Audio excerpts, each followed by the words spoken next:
Hello, everyone. Katerina Newbury here from MindCraft Peace Podcast. It is my great pleasure to welcome Lorraine Murray as my next guest for this episode of podcast. Hello, Lorraine. Hello, Katerina. Hello, how are you today? I'm glad I'm here. Looking forward to this. Yes, we're going to have a lovely conversation. I'm just going to briefly introduce Lorraine because I'm so pleased she's agreed to be my guest. She's been a great inspiration to me, and you'll find out all about it in a moment. So Lorraine is the founder and CEO of Connected Kids, a program for children and adults who want to teach children meditation. It's been in existence for over 20 years now.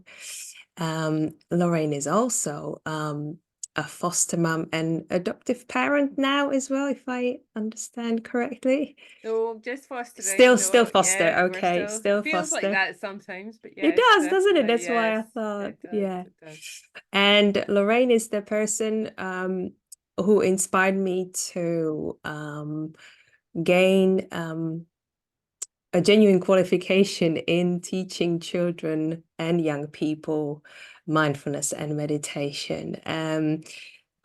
She's an author of 2 books. They're both here with me, with lots of bookmarks. And today we're going to have a conversation that will circle around mindfulness and meditation for the young people and for parents as a real tool for life and the world we live in right now. And I just before we dive in, I was reading this beautiful quote that is on top of your website in preparation for our conversation by the head teacher of the first school I believe you went into to deliver meditation to children. And I love that you called it a mindful revolution for future generations, because it really feels like that. And it's a reflection of the capacity we all have to find kind of, peace and stillness within ourselves. But we'll get to that in a moment. Is there anything else you'd like to add to the introduction? No, it's perfect. Wonderful. Okay, so I guess my first question would be to those who may have some idea of meditation, what meditation is, what mindfulness is, how would you describe meditation and what it is to you? I think, or I feel, depends. I think meditation is personal. I think Mhm. that's the most important thing. I think as soon as we start to define it, as soon as we start to give explanations of it, we have to understand that there are different interpretations of that word and different experiences of that word. And that was one of the things I came across when, I first proposed that we taught children this. I just think people weren't doing that. I think people were under the illusion that meditation was only for adults and children couldn't do it because they just had too much energy. It's Mm. possible. So we had to almost redefine our approach to meditation and how we practice it and how we teach it. And I think, all these children that we've taught, either me directly or indirectly through people we've trained, have taught me that meditation is personal. Mm. It's really, really personal, and it's not a one size fits all. That's the way I would sum up meditation. I love that. It's the word experience that jumps out for me, because it is meditation takes us on journeys that are very, like you describe, personal.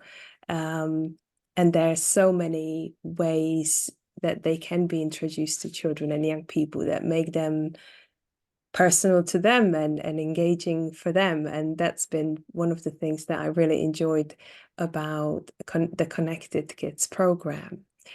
So I guess there's, mindfulness is a little bit of a buzzword right now. It's kind of recognized. I think people have some awareness of what mindfulness is like. I guess a bit like yoga 20 years ago when people started to have an idea what yoga is, and now, you say you go to yoga and everyone's like, yeah.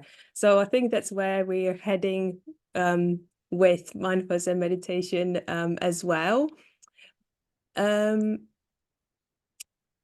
would you describe the Connected Kids program to those who maybe have some idea of what mindfulness is? That's, I think, first half of the question. And the other half of the question is, how does it differ to what you would maybe see the off-the-shelf mindfulness programs that maybe are now taught at schools? Yeah. Well, I think there's different entry points for people in terms of their experience of meditation and trying to teach it to kids. And I think what we curated and crafted over the years, and again, it's back to the children that we taught that helped us do this, is that we try to meet children where they're at. So somebody used the term child-centered. That seems to be what educators and the medical profession might use, health profession. But, that was basically, it means we meet children where they're at. So, in other words, we're not trying to enforce meditation. We're not trying to make them do something that we think is good for them. We're trying to create a connection for them to meditation that appeals to them. And that could appeal to them because of the more dynamic nature of the practice, or it could appeal to them because of the theme of the practice. And that's a revelation usually for the adults who come on the program, because they tend to, even if they've meditated for a long time, there is often the interpretation and attitude that this is how you meditate, this is true meditation, this is the real meditation. And what children actually teach us is that, I can't do it like that. So how can you teach me that accommodates my needs? And that's where I think the beauty of what we do comes in, because, and it's not to say that, your child is going to consistently meditate all the time. What you're doing is you're giving them the skills to give them the choice. If you don't teach them the skills, they have no choice. They rely on other methods that are not always that successful, or they will struggle to, accommodate their behavior, their interpretation of life, the use of technology in their life that's really demanding of them. They'll do their best to survive. But if you give them these tools in the way that they can access and understand for their age and stage, then they're going to, this, I call it planting a seed. You plant a seed with them, and it's up to them really personally to use that particular practice, or sometimes even to teach it to other people when they can see them struggling, which I've often happens with the children that we've taught. And I think the I used to feel quite concerned, I would be really honest, about the off the shelf, packages, ideas that you mentioned there. But I think there's different entry levels. I think that for some people whose interpretation of meditation, who thinks, oh, that sounds like a lot of hard work, Lorraine, I'm not sure I've got time for that. I just want something quick I can just do quickly. I call that first aid meditation normally, or emergency meditation. And that's true. You will be able to pull those things off the shelf and use them quickly, and they will be effective. But it's when we try to consistently use the same thing over and over and over again that children find that less appealing. And in some ways, we have to just be a little bit more playful, mindful, creative with that. And that's what keeps them connected to it. And I don't think other programs necessarily do that. I think they start people off, they start the conversation, they introduce some techniques. I think it's great. But to keep a young person, consistently interested and engaged means that we can't just stand still and go, yeah, do that again, do that again, do that again. We have to say, okay, have you thought about it? Try it this way. And for anyone who's listening who practiced meditation a long time, usually when I'm teaching, this is what I say to students.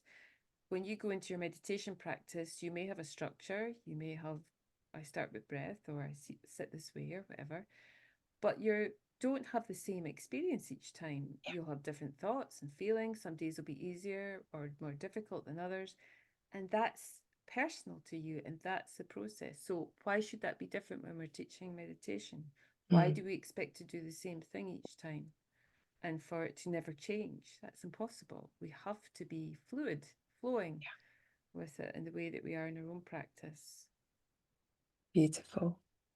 And this approach taps into what children bring to us adults and the adult world, which is playfulness, spontaneity, creativity, imagination, all of that we can use, and they the other way teach us. We learn from them to incorporate all of that in our lives. I find it incredibly enriching, working with children.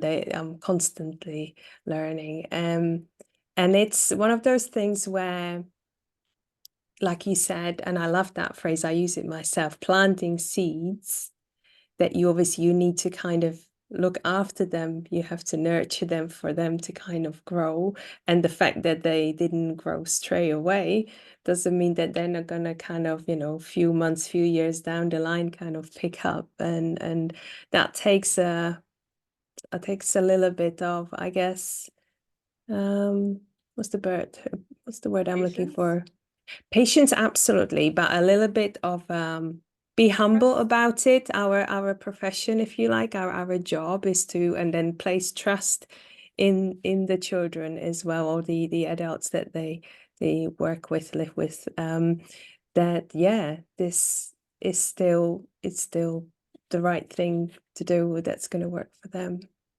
Mm. There's something else. So this is, maybe I'll come back to why I joined your program. So I had this book well before I joined your program, and I felt I would like to do a course of some sort. I was doing a lot just kind of self-taught, but I felt it was time. But I just couldn't find a program that would just kind of feel right with me, sit right with me. There was something about the approach that always seemed either too prescriptive or too set around the mindfulness and the kind of the mindset. And then your program, when you started talking about engaging the heart, coming from the heart center, and be tuning into the needs of the child, I was like, bingo, this is it. This is the program for me.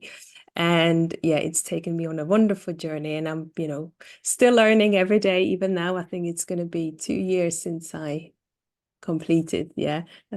And so perhaps for people who probably have no idea what I'm talking about, what would you say, how would you describe to them what is heart-centered approach? What does it mean to work from the heart space with children?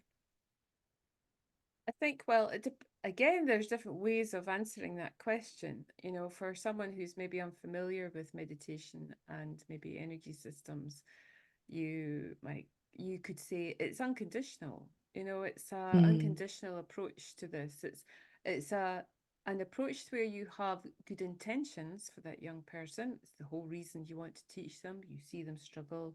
You feel in your capacity as a parent or carer or teacher, whoever it is, you want to help them because you don't we none of us like to see anyone struggle, particularly young people. So when you are working from the heart, you're not trying to control them. You're trying to offer them skills and practices and recognize that it is their choice to engage with them or not.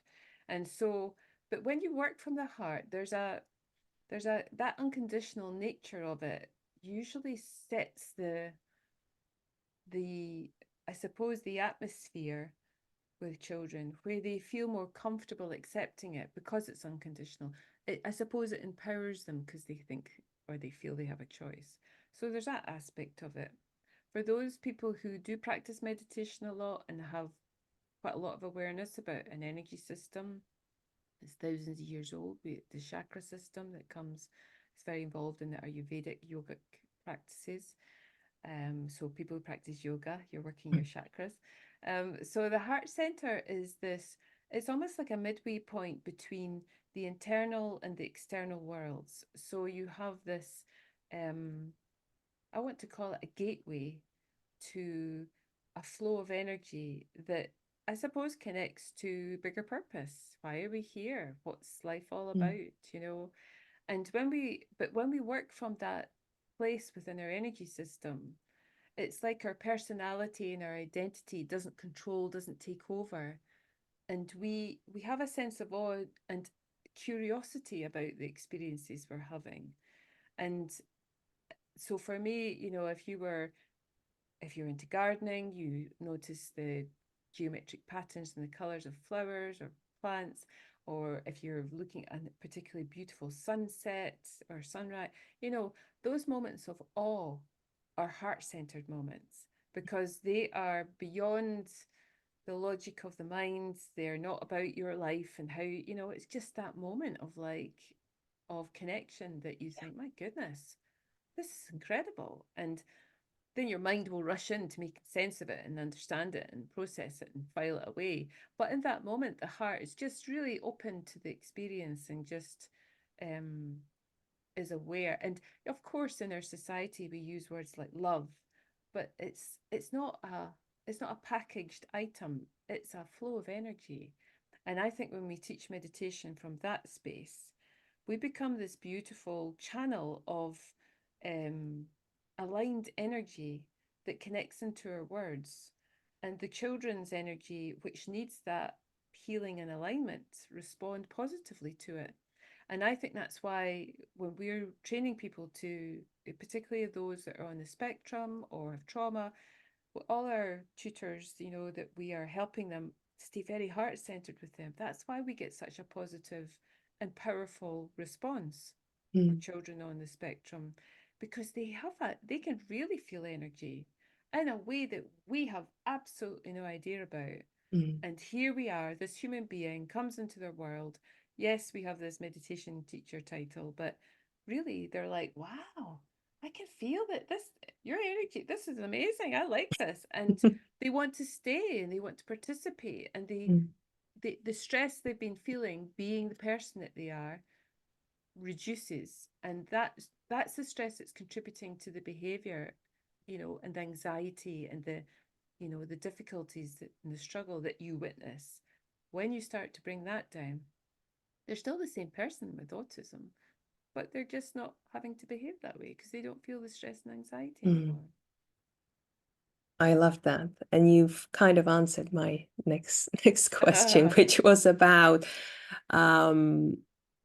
another reason why I was drawn to Connected Kids was the fact that you've introduced meditation to children that are neurodivergent, on the autism spectrum or ADHD, and that you, just out of curiosity initially, actually then realized that it's incredibly helpful. And you've just beautifully described that it is because we come from the center of the heart and bring in this unconditional energy, if you like. And I was drawn to working with children on the spectrum, even though my own children, they're sensitive, my sons, but I wouldn't think they'd pass any diagnosis. But it matters too much, and that's what I think a cornerstone of your program as well. It matters so much how I am, what my energy is like, how I come into this session, how I am within myself, you know, physically, emotionally, energetically, so that I can then provide the space, the environment, and the space to be able to share meditation with them, and if anything else, and I remind myself of that a lot in session. It's and I wonder, maybe you can comment on that if you like, the criteria for success of a session or a meditation is not necessarily how engaged the child was with what I kind of bring in as an activity, but the time spent together in in that unconditional accepting, loving environment. Would you agree? What would you Yes, say totally. then? And I think, again, it's that sense of our interpretation of what meditation should look like is, oh, well, it's a still seated practice. For some children, that's absolutely impossible. And if we have that expectation of them, we'll then judge the situation and them, saying they can't meditate, this isn't working. Yeah. Whereas actually, as you've just described, when we come into that space and we sit with curiosity and wonder and go, look at that, they can't sit still. Isn't that interesting? Which is what I had to do, because no one, I was teaching adults meditation, but I had never taught kids meditation. I was like, is this working? Maybe it's not working. And then I would get feedback from the children, and they would be, the way they described their experiences, I was like, that you are having some positive effect from this. So why are you not sitting still? This is what I was asking myself. Why are you not sitting still? And then it was just that multiple times of experiencing that, realizing that for some children, that movement is them needing to ground their energy. That's how they stabilize. And if I enforce a stillness, that would be so counterintuitive to their needs. So actually the movement, just allowing them to have more mindful movement, even sometimes, in that space, is enough for them to, but bringing that more mindful meditative aspect to what they're doing and offering them the chance to tune into that if they want to. And you're right, it's very much about, my view is that if you're teaching children meditation and it seems like they're not paying attention or not, but they're there, and you're aware of your energy and you're working with that as they're there. If they stay in the room, something is happening. It doesn't necessarily mean that you're privy to what that might be. But if they leave the room, they've had enough. They don't need any more. That's it. Or it's not, the approach you're bringing might be a little bit of ego expectation. They're like, oof, that feels uncomfortable. I have to leave here. Or So just trying to make it happen, manipulating it. yeah.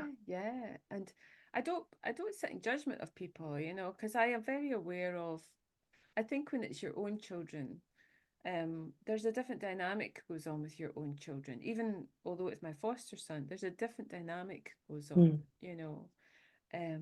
but nevertheless, something still can take place. Something can still, support your journey together. And it isn't just you teaching them, it's them teaching you. That's the biggest one for me.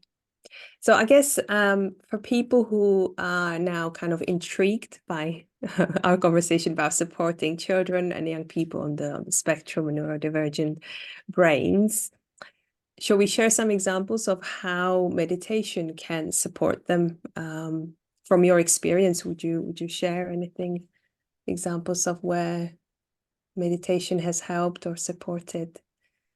I think it gives them, I think it gives them well, first of all, and primarily, it helps the adults understand them better.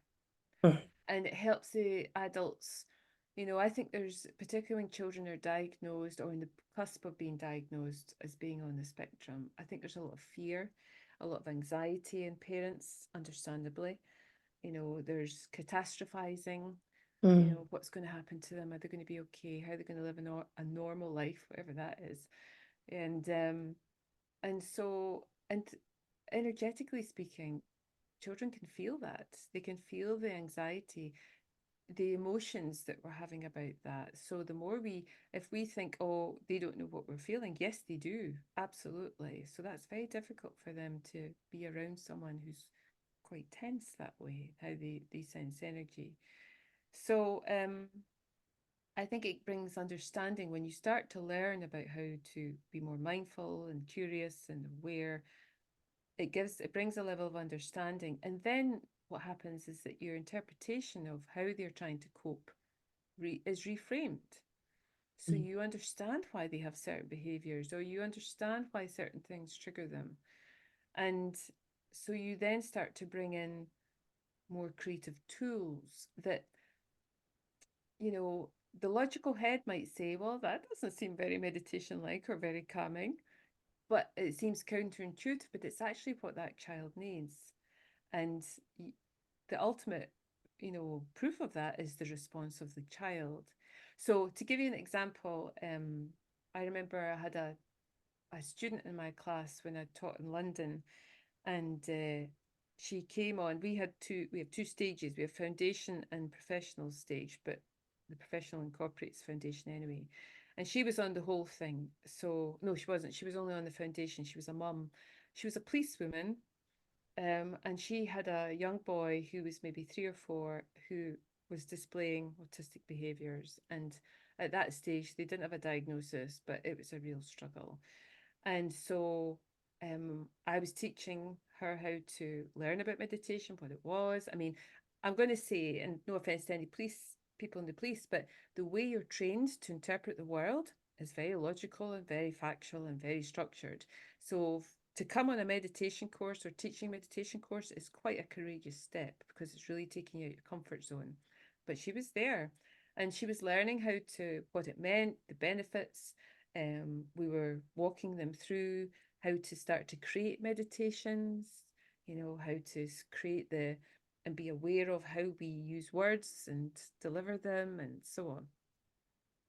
And yeah, everybody, gets the chance to deliver a little bit of meditation to the group in these particular sessions. So I didn't really think anything more of it. And then a few months later, she came on the second part to the professional. And she said, oh, do you remember I was on the course? I went, yeah, I do actually. And she went, well, I went back home and she said, I had this meditation that I felt I was to teach my son. It was a jungle meditation. So a jungle meditation, lots of animals, noisy smells, and that was the environment. And she said it was quite a dynamic one and it was before bedtime. So she said, I was thinking, oh, should I really be teaching this at this time? But she thought, okay, trusting, Lorraine has been saying, trust, just go with your instincts, trust. And she says, I taught him this and he loved it. But she said, the biggest thing for me was one of the difficulties he's had is making any eye contact with us. It was the first time he made eye contact with me. And I was like, oh my Wow. goodness. So yeah, that's amazing. I can feel emotion rising in me as I'm telling you that. And it was like, this really courageous mum who really was out of her comfort zone with the whole concept of meditation, but was really struggling and didn't know how to help her son, had learned something. And, she'd overridden all her logic to teach him this, to have that experience. And therefore, she wanted to learn many more tools to take to him so that she could help him, be the best version of himself, basically. He was diagnosed with autism after that, but it was like, and I guess that's the difference. I think you can have that experience. Another experience I had, which was directly with me, I'll never forget this. And I was really quite new at teaching children meditation. They were my lovely guinea pigs, I have to say. And this boy that was in a session with me, there was a group of them. The head teacher decided to sit in on this session. And after I'd done a colour meditation actually with them, and then I'd done a little bit of guided, a little bit of a visualization with them. And then when we came, when they kind of all eyes were open, I asked them all, each one by one, what their journey had been like. And so as I went around the group, and this boy told me this colour, it was this colour actually, the colour blue. And then he proceeded to tell me about his journey.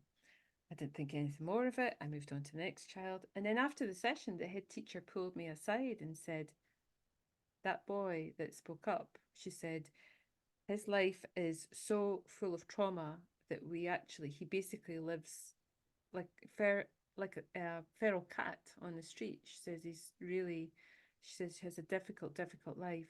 And more importantly, he never speaks to anyone. He never uses his voice. And here he was after one meditation session. And for anyone listening who is unfamiliar with the color blue, it connects to the throat center. It's the color of the throat chakra.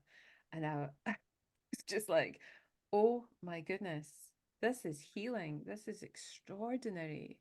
This Mm. is really important. So yeah, it was really a powerful lesson for me, and realizing and treating this with reverence, treating this with love Mm. and kindness and reverence. Very effective it could be for children in the most extreme circumstances. Mm. That's so powerful. Question just popped to my head. If I were a parent, my child is struggling, and what normally emotionally struggling. I think for most people, the first thought would be, well, let's find him a therapist. Let's find a psychotherapist, or go to a mental health service organization. What would you say to them about what we do and what Connected Kids can provide? How can they help the children, and why should they maybe consider reaching out to a tutor, um, not as opposed to, but as maybe as well um, as a therapist? What is it that we can provide, or for their child? And I do get a lot of psychologists and psychiatrists Mm. taking the course and adding it to their Mm. skill base, which is really good. And it totally changes their practice, actually. I've had many people Mm. come back and tell me that. Um, I think that I suppose that you really need to that you're a parent, you have concern, you see behaviors you don't understand that makes you feel Mm. vulnerable. It makes you feel, I'm just putting these words out, inadequate, out of control. The parents feeling that Mm. because they can't help. They can't find a way to help this young person, and what they see or experience are behaviors that is a cry for help, really. It's communication behaviors Mm. like that that's saying, I'm struggling, please help me. And I think that it's important to, first of all, the Connected Kids tutors, unless they have a background in psychology or counselling, they are not qualified to diagnose. That's not what this is about. Mm. But what they can do is, I suppose, have a sense of, if you meet a young person, you come in so objectively, because you don't have any hidden agenda. You're not there to fix them. You're almost tuning into them, and it's like your heart center is listening to their heart center. So you're hearing them on a level that's different, that they can't even articulate in words, but you have a sense of, I wonder if we should try this. This might, and this is the thing that we teach all our tutors when they work from this place. They can't cause any harm. That's it ultimately, because you're not Mm. trying to control, or you don't have an agenda. You're actually, it's like a radio signal you're tuning into, and you're sensing, this feels right for this young person. Let's try this. And the young person likes that. And it creates this lovely connection of trust, and that young person then starts to engage with some of the practices, and they notice they feel better, you know and the Mm. parents are like, oh my goodness, they're sleeping better and their behavior was better. And so I think that's what Connected Kids tutors, and it might be the the young person does have to get a diagnosis and does have to meet a psychologist, which I can only imagine, depending on their age and stage, is quite a daunting, scary Mm. experience in itself. But what the Connected Kids tutor has done is give them some tools to use when they're feeling anxiety and stress.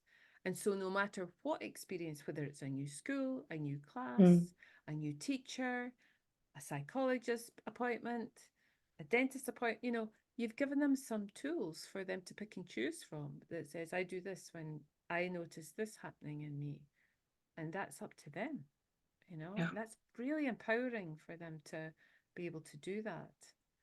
The same, if they're in the house, and I mean, family life is family life. Everybody argues, that happens. But again, if a child is feeling anxious because of what they hear or witness, even the things they see on the news, they can use these tools for themselves to self-regulate, to learn Mm. self-regulation, and not, you know, um, go into survival mode Yeah. with what they're experiencing.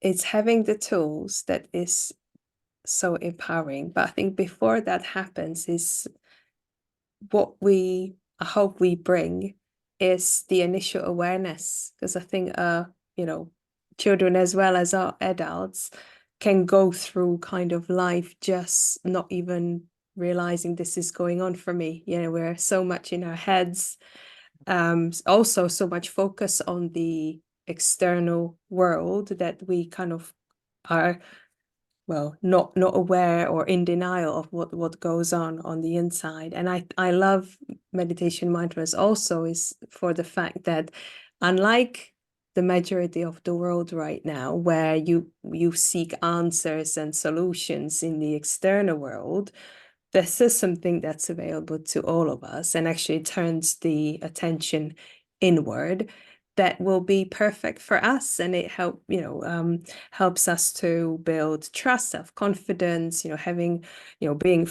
aware and then having tools to help ourselves. I think it's like the greatest gift. So yeah, that's truly empowering.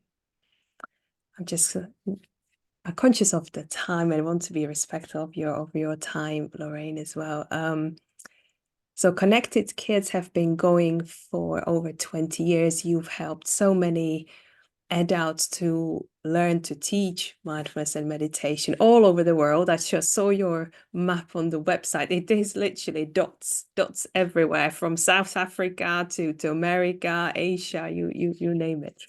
And you set up Connected Kids because there wasn't anything like this out there. You couldn't go to learn how to teach meditation to children, so you went and set up Connected Kids yourself. So obviously there's a lot more awareness about mental health, like we've touched upon mindfulness becoming kind of more of a word that people have idea of what it is. Obviously with everything that's going on, mental health and emotional well-being is becoming to be at the forefront of kind of focus of the society. But I have this kind of belief that the children that are in the world now are different. They're seem more attuned with themselves, more attuned to energy, more sensitive to kind of any injustices or evils that kind of happen in the world, and they may they obviously react to that. So I'm really excited about the work that we do. But if you look at where Connected Kids as a program is now and the way it's helping children and adults now, where do you see it, say, maybe, I know, 15, 20 years time? Just curious. I'm in shock that, we're even here after 20 years. I can't believe it's been 20 years. It's like, it's really quite bizarre. I suppose my biggest intention is that children have access to someone talking about, learning from, teaching them some, let's call them, well, yeah, I'm just going to call them meditation practices, so that at least it's a familiar word. It's a word that doesn't make people roll their eyes or, think it has any religious, connection. It's just, it's as normal as brushing your teeth. It's something that we do, and we do it because we accept that self-care is the best form of care. It's more proactive self-care. That's where I would like to see that. And I think in terms of Connected Kids, it's difficult for me to say because I do really follow the universal breadcrumbs of life. My biggest wish is that it's available to all children everywhere. And I suppose my second wish is that as adults, we learn we allow ourselves to learn from our children rather than staying in our heads thinking we need to teach them things, you know. So I almost would like, you know, can imagine a school day where, well, I hope school systems change as well for that matter, Yeah. but you know, imagine a school day where children learn these skills and maybe their crusty old parents are unfamiliar with them, but part of their homework is to go home and teach their adults around them Mm. some mindful skills. So actually, it's not the adults teaching children anymore, it's the children teaching adults. And that would be very interesting because that's Wow. then, you know, that is really empowering a young person to shape the future for themselves and everyone else in it. I love that. I envision, yeah, school's going to look very different, absolutely, in 20 years. It must do, there's no other way. But also that meditation and mindfulness is part of it. It's just woven through the day. It just becomes like part of life, basically. Yeah, it starts of the day, starts of the lesson. And then, yeah, amazing. On top of that, they would go home and then teach their adults, teach their parents and carers. Mm-hmm. Oh, looking forward to that. But I just want to put a caveat in there though. Mm, I would like it to be that there is the freedom to choose with that. yes, You know, yes. I don't envisage like, you know, in corporates in some parts of the world where people have to stand up and sing the corporate song.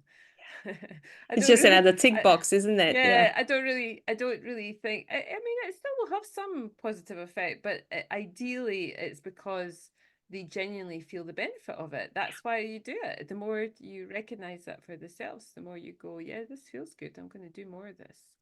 That's absolutely. why.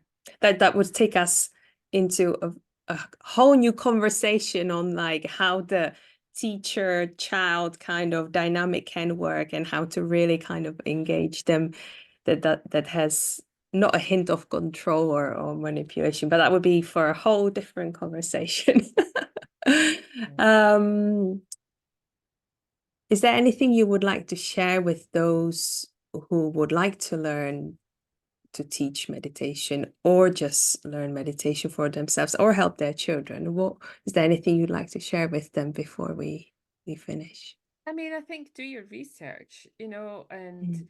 or just even if you're thinking I'm too busy to do research, Lorraine, then just if someone has it happens to mention something, a book or a course, you know, if you happen to be here listening to this podcast, you know, go and have a look and see if it feels right to you. Mm. And there's a lot of free things now available. So don't feel that, you know, economy is the barrier to accessing this. Mm. Yes, of course, there's different levels and there's different, you know, quantities of, like you were saying, you know, to become qualified. But even if you start off with the basics, just practice that and see what happens. And don't give yourself a hard time if you think it didn't work. I mean, to finish with, you know, my foster son has been with us for 5 years, and I can count on one hand how many times I've taught him meditation. And you might be thinking, what? Why would you not teach him all the time? Because he doesn't want to learn all the time. And I have to respect that. So, but I have incorporated, he's taught me actually how to introduce it to him in a way that's accessible, whether that's an explanation of how to help his mind in a more Mm. calming way, whether that's sending it to him on WhatsApp because he prefers that than sitting with me learning meditation. You know, so being more creative that way. And I know that, you know, the breathing techniques and the things I have introduced to him, he's gone on to share with some of his peers. And it's like, Okay. there we go then. If you're actually sharing that with, you know, someone else, I'm happy with that. That's so positive. Yes, it I is. love that. And so you don't look for them wearing a t-shirt saying I love meditation. They might be doing it surreptitiously, you know, you have Mm. absolutely no idea. It's private to them, you know. Don't force it down their throats. Just but you practice if you feel the need to force them to do it, you practice meditation. You need it more than them. Mm. Well, I personally recommend your books. I mean, and we also, I don't know if you're planning to, but we have done challenges, 3-5 day challenges that have been an amazing, I think, kickstart for people as well. So when we do it, we'll let you know. Thank you so much, Lorraine. Thank you for your time and sharing all of the things about connected kids and how you help parents and carers and young people to feel better and more connected. Yeah. Thank you, Katerina. I appreciate the time for people to hear about this and to plant a seed with you, that there is an opportunity for you to explore something more. Thank you so much for tuning in, for listening, for watching. And it's been Lorraine Murray and Katerina Newbury. Thank you and have a great rest of the day. Bye for now. Bye.